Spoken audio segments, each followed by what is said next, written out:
नमस्कार। कर्म एक ऐसा शब्द जिसे हम रोज सुनते हैं, पर इसका असली मतलब क्या है? आज हम इसी रहस्य को समझने के लिए एक प्राचीन ज्ञान की गहराइयों में उतरेंगे। तो चलिए इस दिलचस्प यात्रा की शुरुआत करते हैं। अच्छा, कभी ये सोचा है कि हम कोई भी इंसान एक पल के लिए भी बिना कुछ किए क्यों नहीं रह सकता? सोते हुए भी हमारा शरीर, हमारा मन काम कर रहा होता है।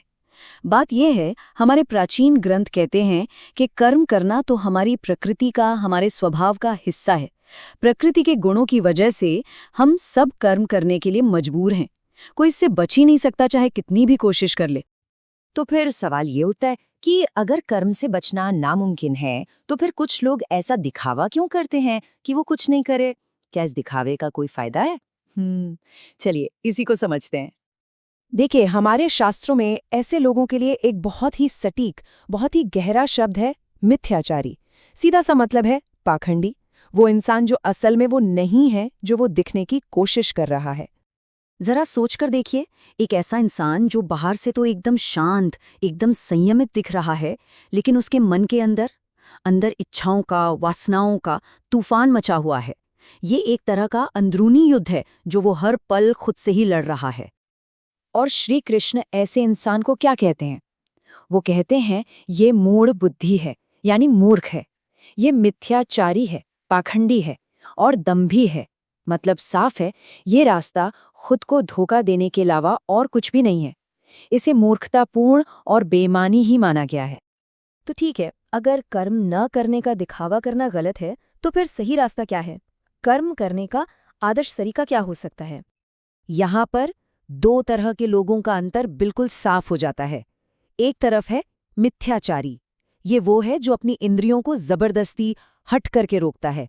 और दूसरी तरफ है श्रेष्ठ पुरुष, जो अपने मन से अपनी इंद्रियों को वश में करता है और बिना किसी फल की चिंता किए, बिना किसी लगाव के अपना कर्म करता है।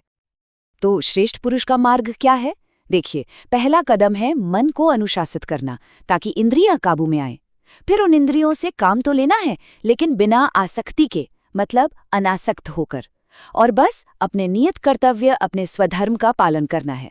तो असली खेल कर्म को रोकने का नहीं, बल्कि उसे करने का तरीका बदलने का है। यही तो कर्मयोग का सार है। सही मायनों में श्रेष्ठ वही है जो अपने मन को नियंत्रित करके और बिना किसी लगाव के कर्म करता है।